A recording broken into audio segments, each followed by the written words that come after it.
The words hit me like a punch to the gut. "My ex was better," she said, her voice sharp, almost careless, as we sat across from each other at the dinner table. I froze, my fork halfway to my mouth, the weight of her statement sinking in. We'd been married for 5 years, built a life together, late-night talks, shared dreams, a little house we'd painted blue. I didn't argue or raise my voice. I just stood, grabbed my coat, and walked out the door.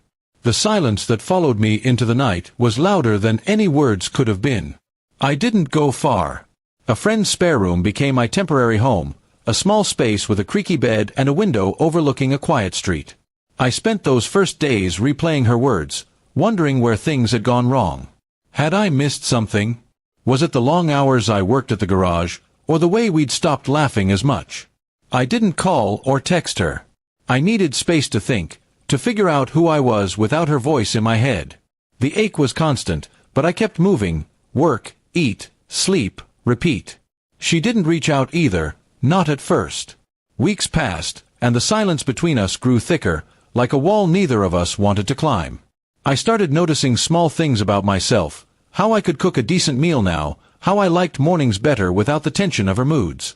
Friends checked in, but I didn't say much. I wasn't angry, just tired. Tired of trying to be enough for someone who'd already decided I wasn't. Still, I missed her, the way she'd hum off key in the shower, the way her eyes softened when she was happy. 3 months later, my phone buzzed late at night. Her name lit up the screen, and my heart did a strange flip.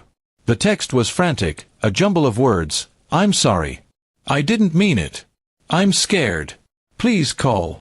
I stared at it for a long time, my thumb hovering over the call button.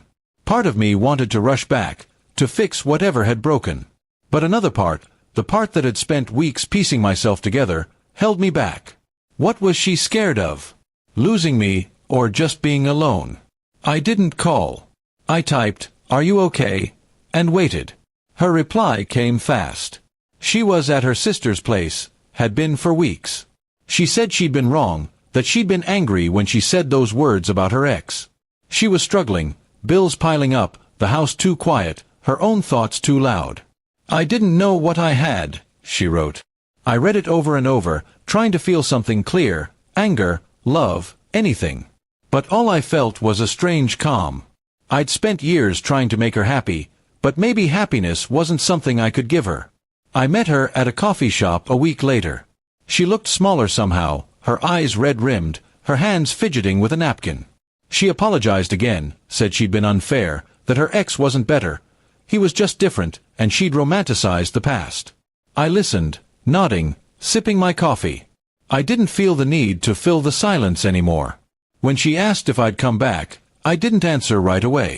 I wasn't sure I could go back to the way things were, to the weight of her expectations. I told her I needed time. Not to punish her, but because I'd changed. Those 3 months alone had shown me I could stand on my own, that I didn't need her approval to feel whole. She cried, and I felt a pang, but I didn't promise anything. We left it there, an open-ended pause, like a book with the last chapter unwritten. I walked back to my friend's place, the air cool against my face, feeling lighter than I had in years. Days turned into weeks, and we started talking more, small texts, then longer calls. She was trying, going to therapy, sorting through her own mess. I was proud of her, but cautious. I wasn't the same man who'd walked out that night. I'd found pieces of myself I didn't know were missing, a quiet strength, a patience I hadn't had before. We met again, laughed a little, remembered what it felt like to be us. But I still wasn't sure if us was what I wanted. For now, I'm taking it slow. The house we painted blue is still there, waiting, but I'm not ready to walk back in. Maybe one day, if we both keep growing. Or maybe I'll keep walking my own path, wherever it leads.